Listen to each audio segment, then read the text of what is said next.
Cornucopia Radio presents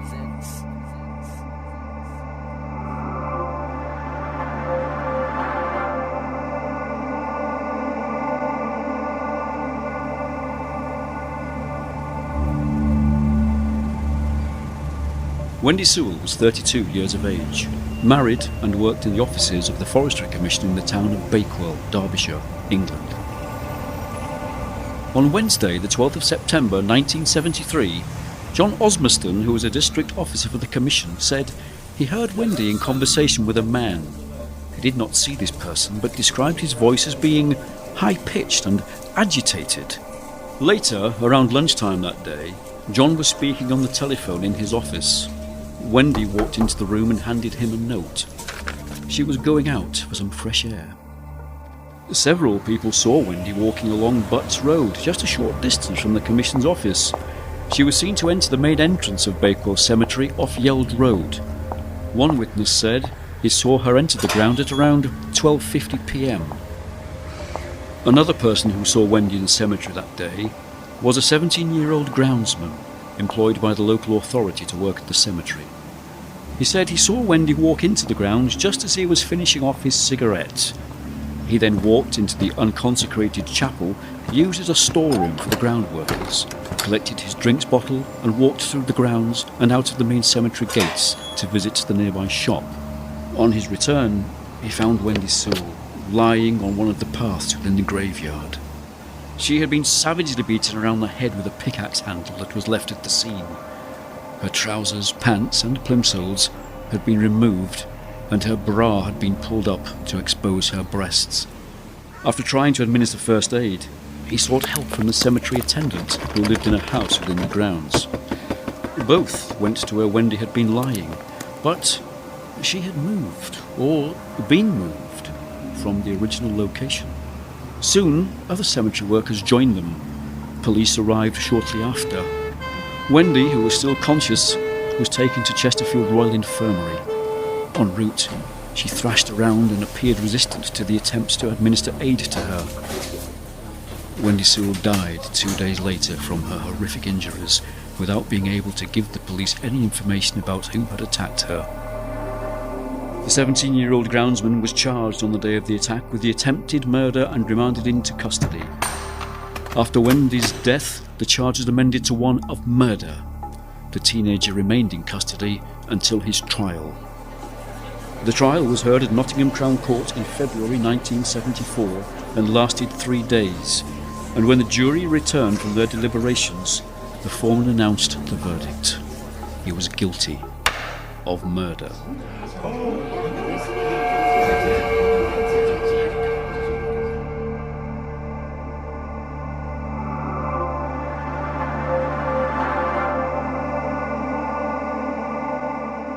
The following podcast is brought to you by True Crime Investigators UK. But who are they? John was a police officer for 30 years, working locally and nationally as a detective. Sally was also a police officer for 12 years and then retrained as a lawyer and practiced in criminal law. Now they are both retired and review cases of interest, some solved, some undetected.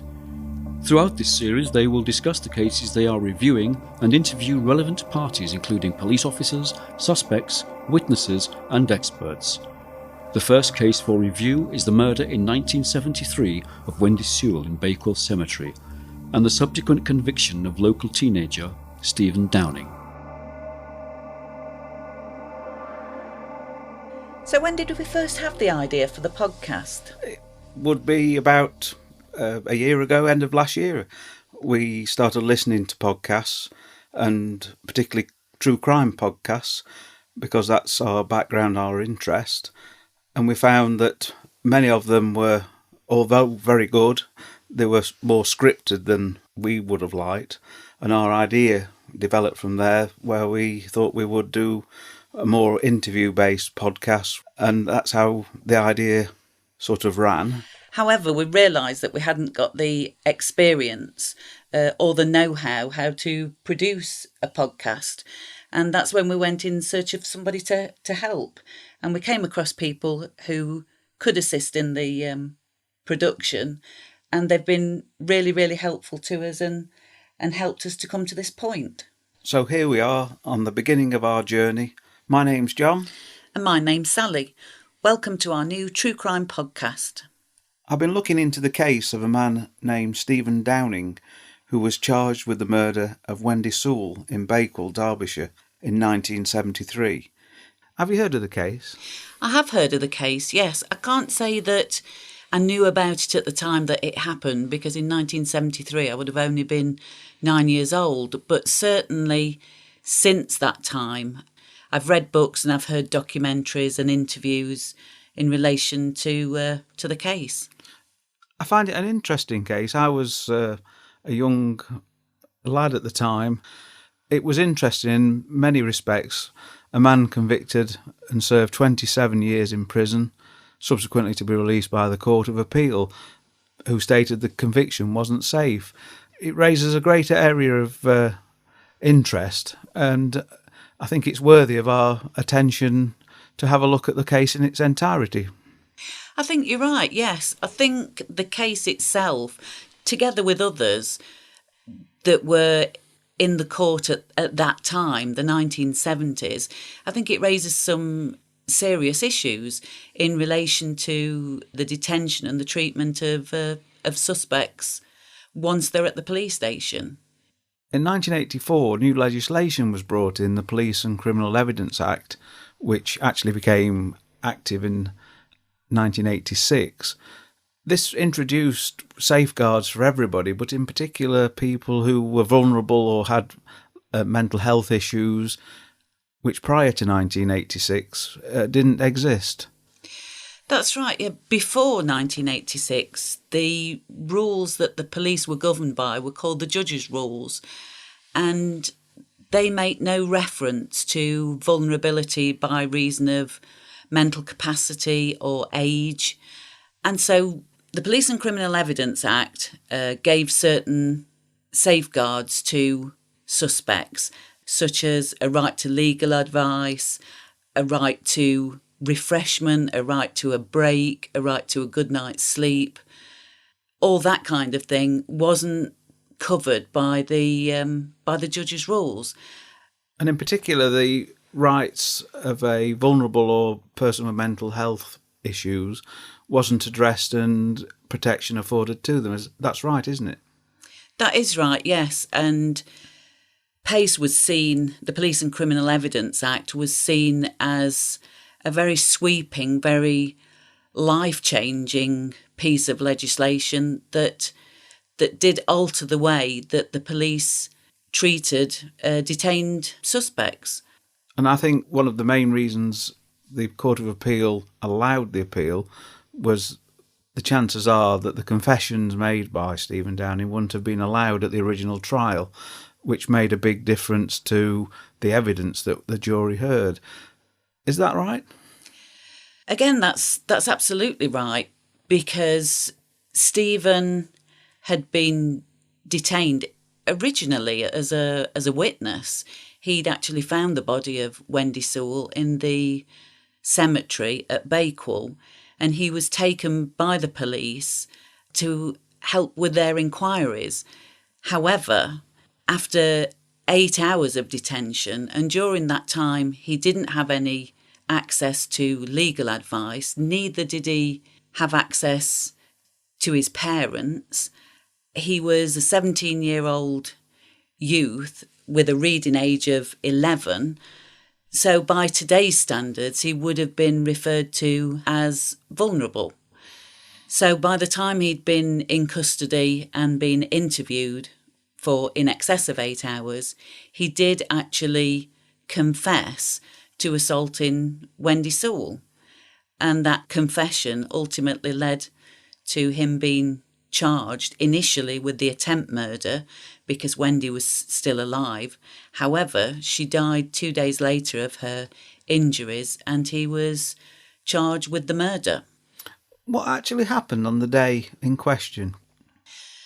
Wendy Sewell was a 32-year-old married lady who worked at the Forestry Commission in Bakewell, and she worked with a man called John Osmaston. She went into his office just before lunchtime. She passed him a note because he was on the telephone to say that she was going out for a breath of fresh air. She subsequently left the office, turned left and left again up onto Butts Road, which is an incline up towards the cemetery.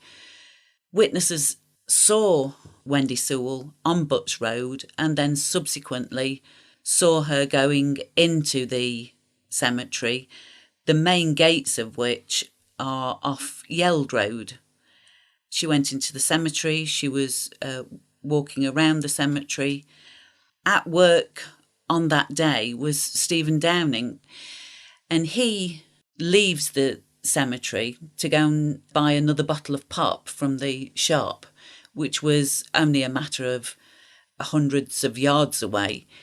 He walked out of the cemetery gates, went up to the shop, but the shop was closed. So he intended to return back to the cemetery.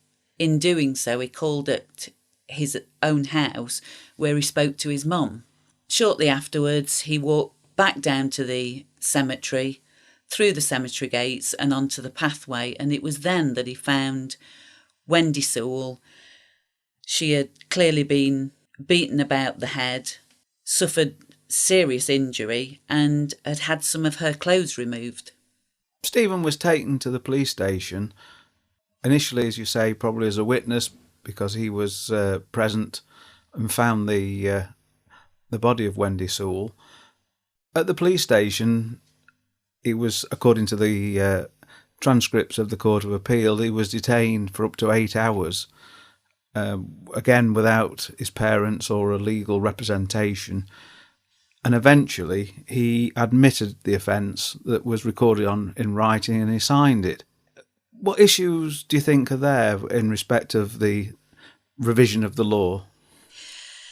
I think the issues are, again, we've already mentioned the word vulnerability. He was vulnerable by virtue of his age, 17 years of age, but also his mental capacity. It was recognised that he had some learning difficulties, and his reading age was actually that of an 11-year-old. He subsequently told the police that he had actually assaulted Wendy Sewell with a pickaxe handle, delivering 2 blows, which rendered her semi-conscious. I shan't say unconscious. She was semi-conscious. So, and for those reasons, he made the confession that he made, and the police wrote it down, and he signed that confession, and that subsequently led to him being charged with the attempt murder of Wendy Sewell, and then 2 days later, when she died, he was charged with the murder of Wendy Sewell. He went on to repeat his confessions to other professionals, most notably when he was on remand at Risley. He was seen by a psychiatrist there, or a number of psychiatrists there, and he did repeat the confession that he'd given to the police. I think later on, when it came to the Court of Appeal, they accepted that those repeated confessions came within the first 2 weeks of the 12th of September 1973. So although he'd repeated that confession, it was the very early days, and after that initial 2 weeks, he denied the assault upon Wendy. So we've got a man here who's admitted to the police and admitted to other professionals outside of the police involvement, but the Court of Appeal was still not convinced he was guilty at the end of the day. No, it was a very short trial that he had. It was only 2 days, and I think I'm right in saying that the jury only took less than a couple of hours to come to their verdict of guilty. And it's fair to say that the main issue at trial was that confession. So without the confession, there wasn't a lot of evidence. However, there was a forensic scientist called Norman Lee who examined Stephen Downing's clothing, which was taken from him when he'd been taken to the police station, and on it they found spots of blood, which you can call a splatter, as the forensic scientist described it, which was consistent, in his opinion, of somebody who had committed the assault. How can that affect the outcome of the trial? I think that's right, yes. The forensic evidence, as you quite rightly say, it was Norman Lee who was called for the prosecution, who actually said that the blood splatter on Stephen Downing's clothing, and I'm quoting here, might well described as a textbook example of the pattern of blood staining which might be expected on the clothing of the assailant in a wounding such as that which Wendy Sewell suffered. So Norman Lee at the original trial definitely pointed the finger at Stephen Downing. However, what I would say is that he was the person who found her, and she was conscious at the time that he found her, and it is noted by Stephen and other people who were there to assist that she was thrashing about. So it's not beyond the realms of possibility that the blood splatter actually came onto his clothing by one, kneeling at the side of her and trying to render assistance, and two, her thrashing about. Another interesting factor I've gleaned from the paperwork is the pathologist, Professor Alan Usher. His statement said that when he did the post-mortem, he found that Wendy had probably been hit 7 or 8 blows to the back of her head, and other injuries on her body, such as being kicked and bruising to her Adam's apple, that may or may not suggest that she was strangled as well. However, Stephen Downing, in his admission to the police and to the court, only admitted that he'd struck her twice, I believe. Do you find this odd? Yeah, I mean, it is inconsistent. Certainly in the confession that Stephen gave, he said he'd struck Wendy twice with the pickaxe handle, and subsequently the pickaxe handle was found at the side of Wendy's body, and was obviously the weapon that had been used to assault her. However, you're absolutely right that it does say in Professor Usher's report that she'd been subjected to 7 or 8 blows. So the confession wasn't consistent with what the pathology found. And the other thing that is striking is that after initially admitting it, he denied it all the way through his 27 years in prison. He was still detained as a murderer for many, many years, longer than he should have been. Yeah, the fact that he was eligible for parole, but the reason he didn't get parole was that he denied that he had murdered Wendy Sewell. And the fact that he was in denial of murder meant that he therefore didn't become eligible for that parole. So they kept him in custody.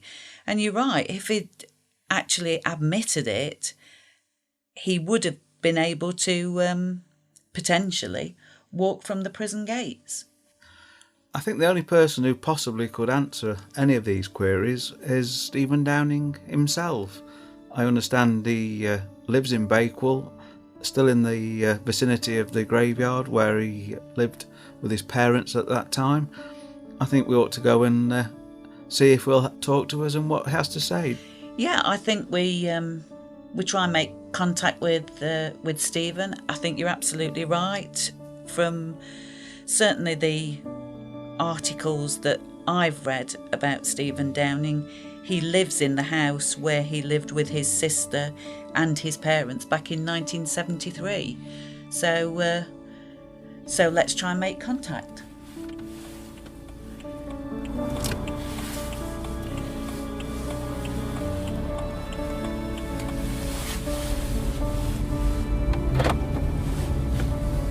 I've rung Stephen this morning and he's wanting to see us today at the churchyard. We're on our way to Bakewell to see him, and he's bringing his sister Chrissy, all being well, who will also have a chat to us about what happened. Yeah, because Chrissy's perspective on the matter is very different. Obviously, she was a 14-year-old girl left at home while he went to prison. Yeah, I was surprised he wanted to see us at the churchyard initially, but he seems like he's quite happy to go there. His parents are buried there, in fact, so he said, I've no problem showing you where it all happened on the day and pointing out the various locations. Yep, and we've just turned left, and that's the old Forestry Commission building there. And the next road is Butch Road, but we don't need to go up there because there's no vehicular access out at the end. So if we go to the next road, that's Yeld Road, and that should lead us to the cemetery. Yeah, the Forestry Commission building looks as though it's vacant. In its day, it was where Wendy Sewell worked, wasn't it? Yes, yeah, that's right. Okay, so we're almost at the end of Yeld Road, and there they are. There's Stephen and Chrissy waiting for us.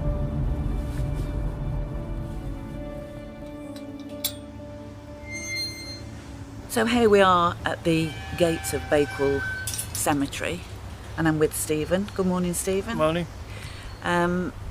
And you have always lived in this area? You've always lived in Bakewell?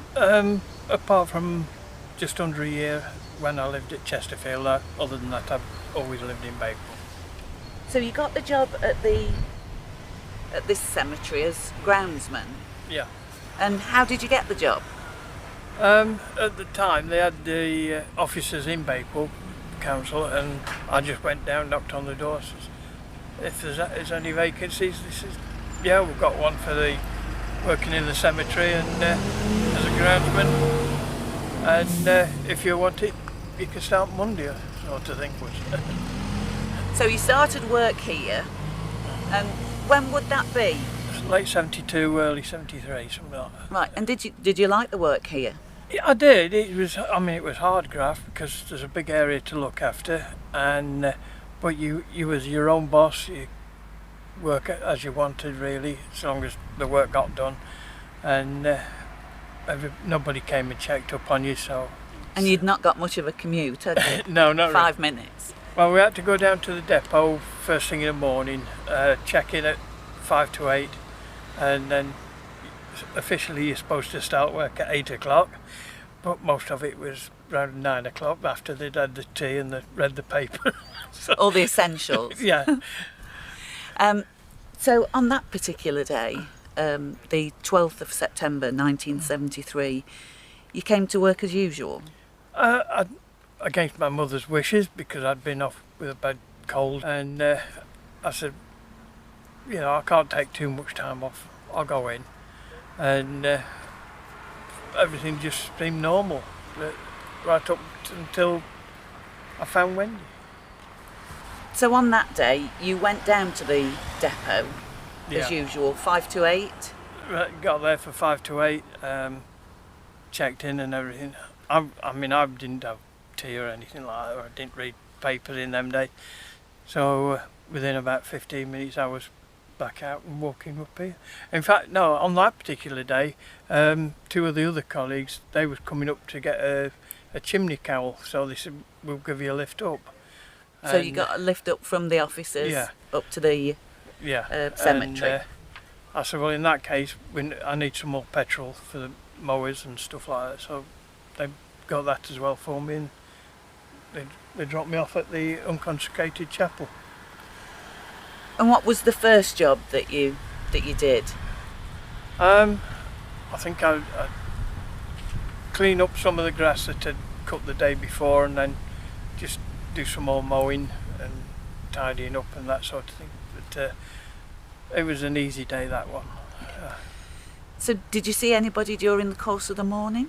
There was a few visitors, yeah. I mean, Mary Hatfield was one of them. She was a regular. She came in every day with her little dog and just had a walk round and often stopped and spoke. She said that she'd not seen me for a few days, and I explained that I'd been off with a cold. So other than that, everything was normal. Right, so we're just walking now into the grounds of the cemetery, and this first building before us, Stephen, what's that? That's the consecrated chapel. As far as I know, it still is consecrated, but I don't know if it's actually used anymore. But they used to use it as a chapel of rest, and then the one further on is the unconsecrated chapel, which the council have always used, to my knowledge, as a storeroom, and that's where I was based for working and keeping the mowers and various other tools in there. Right. So as we walk from the gates and the gatehouse, I think that was occupied by Wilf Walker at the time, wasn't yes, it? Yes.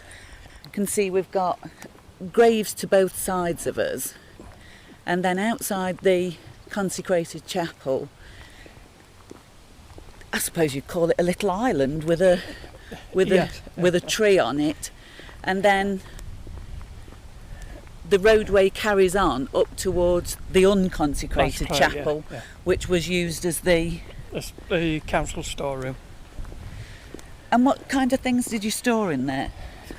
Anything really. There were roofing materials, ladders. There were a couple of park benches in there, mostly mowers, rakes, pickaxes, and various other tools. And is that where you had your breaks as well if the weather was bad? Yeah, there was a little stove in there. You could make a fire and keep warm. But off to the right-hand side, you've got a row of houses, the upstairs of which all look onto the onto the cemetery grounds itself. Okay, so we'll just walk up towards there, and then we'll just get some idea of where you were stood and where you saw Wendy. Did you know Wendy Sewell at all? No. It was only afterwards, after I'd been arrested now, that I found out my father knew her vaguely, because he was one of the local bus drivers, and she used to travel on the bus. Right, but you weren't aware of her at all? No. Okay. Right, so you'd come out to have your cigarette. Yeah. And where would you have been? Where these bushes are, there's some steps going down, and I was stood at the top of those, and that's when I saw Wendy walking along this bottom path. So as you're facing the wood, she was walking from right to left? From left to right. From left to right, sorry. Yeah. And I mean, to me she was just like a normal visitor, not doing any harm. Well, over the past couple of weeks or so I had some vandalism to the gravestones, and a friend of the family, they'd recently lost a young child, and they just asked me to keep an eye on their grave, and I said, yeah, I'll certainly do that. And obviously, I mean, she was of the age that she's not likely to go around vandalising stuff. So once you'd finished your cigarette, you went into the... I went back into the unconsecrated chapel. I put my jacket on and picked up a lemonade bottle with the intention of going to the shop, hoping that they hadn't shut for lunch, and unfortunately they had when I got there. But as I came out and walked down the centre driveway, I noticed that the woman that I now know as Wendy Sewell had obviously turned round and was walking back along the same path. So from your point of view then, you were stood here, you finished your cigarette, back into the unconsecrated chapel to collect your coat and your drinks bottle, and then you walked out of the unconsecrated chapel, walked back down that central path that we've just walked along to get here. And where was, as you walked down that central path back towards the consecrated chapel and the gate, where was Wendy? She was on the bottom path, it runs along the edge of Catcliffe Wood, and she'd be maybe 15-20 yards in front of me. And when was the last time you saw Wendy? When's the last time you recall seeing her? As I walked out the gate, she'd gone behind still the consecrated chapel, and there's a little woodshed behind that. And she disappeared behind that. I didn't see her emerge from the other side, so I assumed that she'd turned around and started making her way back along that same path.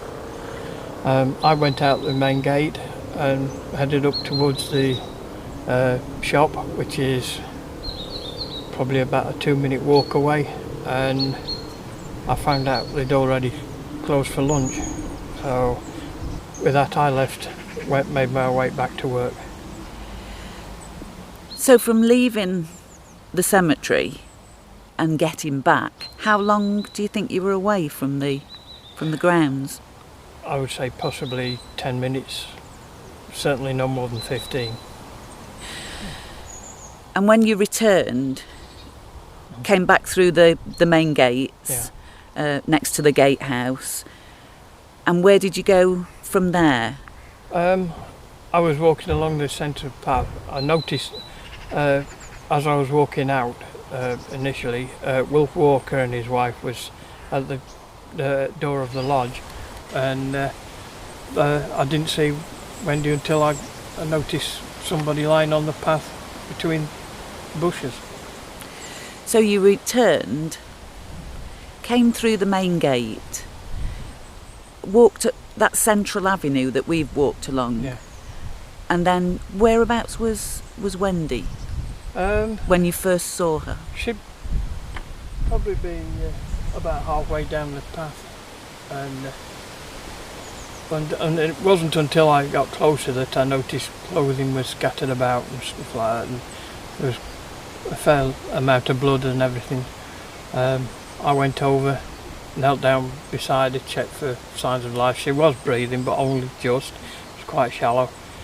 I went to the lodge and asked Wilf if he was on the phone, and he said no, why? And I explained it to him, and he says, oh, some of your work colleagues have come in, maybe they'll know any. So I managed to locate them, and they said no, they didn't know anything. Went over, and then one of them went and called for the police and an ambulance. I just want to interrupt Stephen right now. What do we actually know about Wendy? Well, she was an only child, and she was born in Sheffield. At the time of her death, her father had recently died. Her mother was also living in Bakewell. Wendy was quite a popular person, well known within Bakewell, and she was married to her husband, who was called David. They had split up for a period of time, and during that split, Wendy had a child. She had a son with a local businessman. The child was subsequently adopted, and I think now, obviously, is an adult, and he's in Canada. Did she go back to her husband after this affair where she had the son? She did, yes. They managed to get back together again and heal the relationship. And as far as we're aware, till the point where she was murdered in the graveyard, they were still together, weren't they? They were, yes. We know that Wendy Sewell left her place of work around lunchtime on the day of her murder and went up. She's only a short distance, 5-10 minute walk from her office to the graveyard, and that has always caused an area of concern or an area of uncertainty as to why she actually went to the graveyard on that particular day. What's your research shown? Well, the schools of thought are that because we know that she handed to John Osmaston, the person that she worked with, she handed to him a note that said she was going out for a breath of fresh air. Now, there is one school of thought that says that she was going up to the cemetery to look at gravestones to get ideas for her father's gravestone. Her father had recently died, and that was the reason for her visit to the cemetery, and that's why she was there. The other theory is that she was there to meet someone, so an arranged meeting, and that was the rendezvous for the meeting. So that's the two main areas where people think that the reasons for her being in the graveyard is either one or the other. It's fair to say that Wendy Sewell, although she was married, had a troubled marriage and had relationships with other men. In fact, I think she had a child out of wedlock. She did, yeah. And of course, a small rural town like Bakewell, the rumours fly around that, what was fact and what is fiction is always difficult to ascertain. But it's quite clear that she had seen other men, and one of the theories was that she had an arranged meeting on that day in the graveyard, which is not far from where she worked, but was quite secluded, wasn't it? That's right, and the theories about why she was there also sort of links into the question who killed Wendy, because if you believed that she was there to meet somebody that she knew, and it was an arranged meeting, then that links in with Wendy was killed by somebody local, a man, and somebody known to her.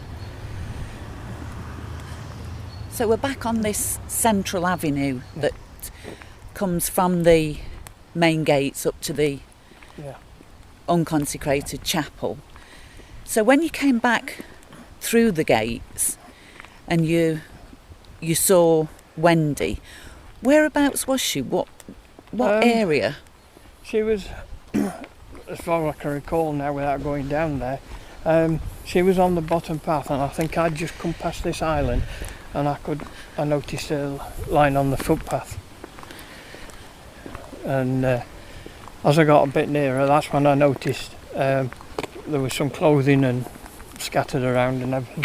There was quite a bit of blood round up by her head and everything.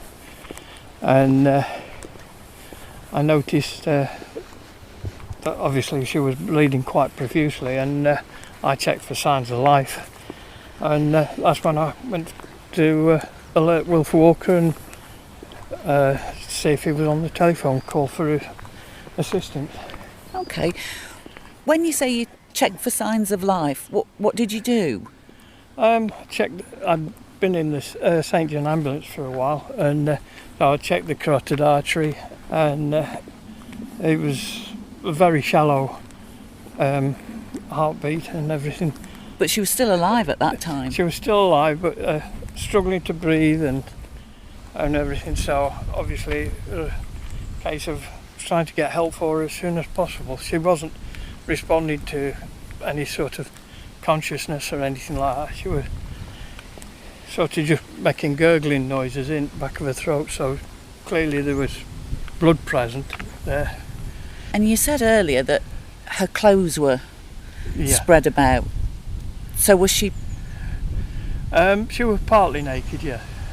Was there anything else of note? There was a pickaxe handle which it looked damaged and heavily blood-stained, certainly at one end, and there may have been some blood staining at the other. But it did look quite a newish one, and as far as I was aware, it wasn't one belonging to the council, because I didn't see any BUDC stamped into the handle. So, how close was the pickaxe handle to Wendy? Oh, only a matter of inches away. It was virtually by her side. Must have where they dropped it or placed it there or whatever, I don't know. And you use pickaxes in the grounds? Very, very rarely. I mean, there's tools there mainly for when they were grave digging, which is something I didn't do. But if it was needed, they were there for that, and spades and stuff like that. And all that kind of equipment would be marked that it was... Oh, everything was marked, and it was listed on an itinerary which was kept down at the council offices, and I believe all their equipment was accounted for. And what was embossed on the handles of the property that belonged? It was more or less heavily stamped in BUDC, Bakewell Urban District Council, which no longer exists. It's now Derbyshire County Council, and everything comes under them now. And the pickaxe handle that was heavily bloodstained and next to Wendy, Yeah.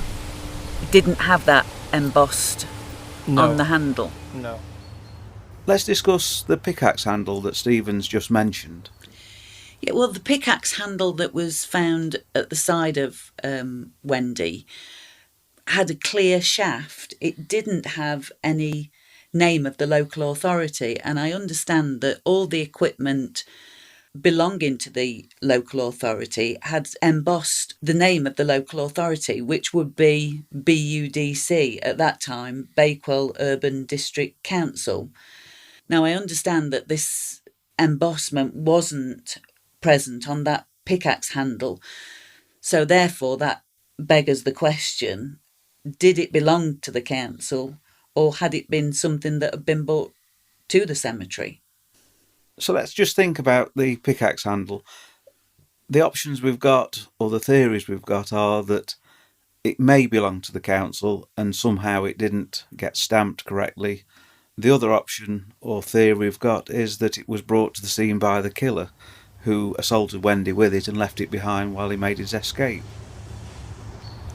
We're now stood on that bottom path, and when you first saw Wendy, she was by this grave of Anthony Naylor. That's correct, yes. And she was lying on her back? No, she was face down, and I turned her over. And whereabouts were her clothes? Within literally feet of where she was. So around about her? Yeah. And it was obvious she'd suffered a very Yeah. serious injury. Yeah. And when you came back, you went to Wilf, ran to the unconsecrated chapel, Yeah. and then came back down towards here. Yeah. But she was... She then moved probably 20-25 feet, and she was over by this grave where the large cross is, and obviously behind those bushes we couldn't see her move, or if somebody had assisted her to move, but clearly she had somehow managed to get there, and that's where she, and then she tried to get up again as we approached, and one of the other work colleagues ran towards her, but he couldn't get there in time, and she fell again and banged her head on I think it was one of these surround stones, and that's when one of them went called for the police and an ambulance. And what did you do next? Not a lot I could do. I mean, I was stood around talking to the other work colleague, and as I say, within probably 5 minutes or so, they'd sent a PC up, and he took over the scene and everything, and I mean, he didn't know what to do really himself, I don't think, and sort of just dithered about, and eventually radioed through for non-uniform police to come through, and there were a DCI and somebody and a few others came.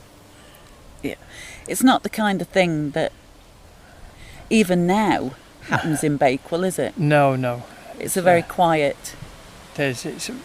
I mean, you get a little bit of rural crime and that, but nothing major. Nothing serious. No. So when the police came, they asked you questions? He asked who found her, and I said I had, and everything.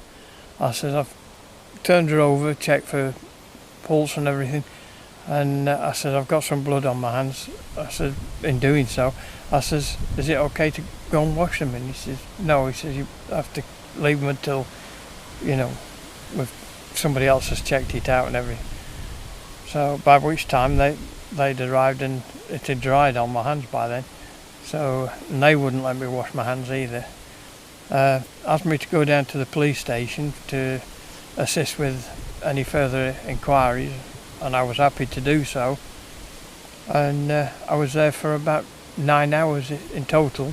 And I asked to see my parents and the solicitor, and they said, "Oh, you don't need one, and there's no need to trouble your parents or anything.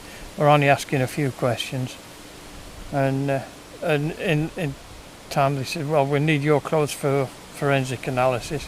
So eventually they did have to contact my father and ask him to bring me a change of clothes down.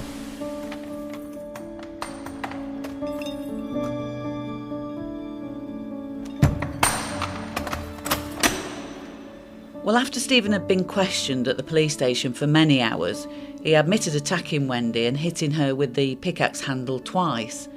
After making the admissions, the police wrote out his confession and Stephen signed it. In the weeks that followed, he retracted that confession and denied being involved in the attack at all.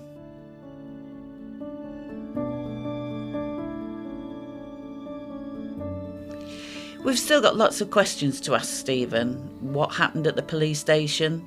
The charge, his remand into custody, the trial, his subsequent and lengthy imprisonment, and the events that led up to his successful appeal.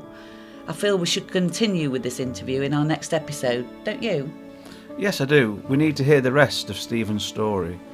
And both John and I would like to say a big thank you for listening to this podcast, the very first edition of our True Crime podcast series. It's been a steep learning curve for us, structuring the show and putting it all together, but we are really excited about our plans for future episodes. We hope you are too, and that you'll join us next time.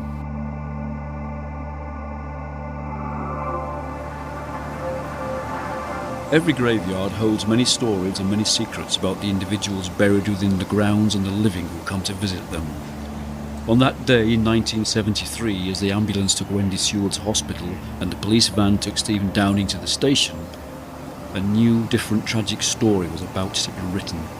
A story with its own secrets, and one that still has no ending. In the next episode of True Crime Investigators UK, we talk further to Stephen Downing about his life in prison and the events leading up to his appeal. Stephen's sister Chrissy also tells us what it was like for the family when Stephen was convicted of a murder they didn't believe he'd committed, and how the subsequent years in prison affected them all.